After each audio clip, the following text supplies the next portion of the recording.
আমরা এখন নিজেদের জীবনের রঙিন অংশগুলো সামাজিক যোগাযোগ মাধ্যমে দেখাতে ব্যস্ত।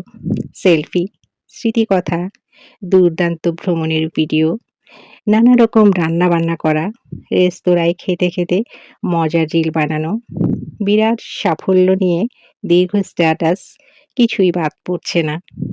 একান্ত পারিবারিক বিষয়ও উঠে আসছে অবলীলায়। তবে কেউ এসব থেকে পুরোপুরি দূরে। যারা সামাজিক যোগাযোগ মাধ্যম থেকে দূরে থাকেন, তারা কিন্তু অসামাজিক নন। তারা কেবল অন্যরকম মূল্যবোধে জীবনকে দেখেন। যারা ফেসবুকে কিছু পোস্ট দেয় না, সবকিছু চুপচাপ পর্যবেক্ষণ করেন, তাদের কিছু দারুণ বৈশিষ্ট্য আছে। যেমন, তারা নিজেদের ভেতরের জগৎ নিয়ে ব্যস্ত থাকেন। অনেকটাই আত্মমুখী।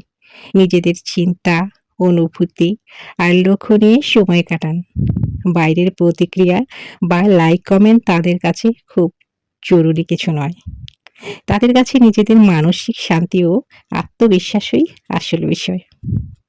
তারা সময়কে মূল্য দেন। অকারণ স্ক্রল, ট্রেন্ড ফলো করা বা অন্যের জীবনের আপডেট দেখা, এসব থেকে তারা দূরে থাকেন। তারা বুঝে ফেলেছেন সময় অমূল্য। এই সময় তারা ব্যবহার করেন পড়াশোনায়, প্রিয়জনের সঙ্গে কথা বলায় বা নিজের সঙ্গ উপভোগে।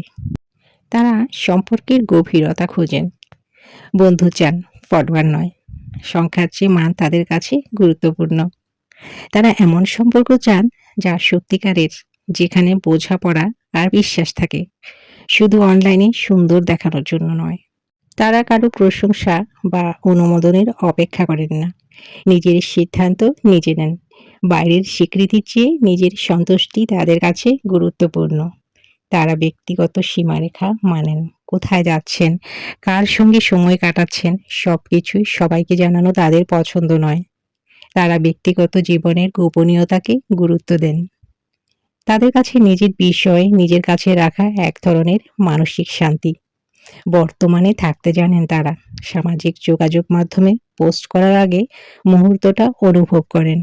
সূর্যাস্ত দেখার সময় ছবি তোলার চেয়ে সূর্যাস্তটা উপভোগ করাই তাদের কাছে বেশি মূল্যবান। আমরা যদি ব্যক্তিগত জীবনে আরেকটু গোপনীয়তা এবং আরেকটু কম প্রদর্শনের অভ্যাস করতাম, তাহলে হয়তো জীবনটা আরো সহজ হতো। অনলাইনে কিছু শেয়ার করা খারাপ নয়।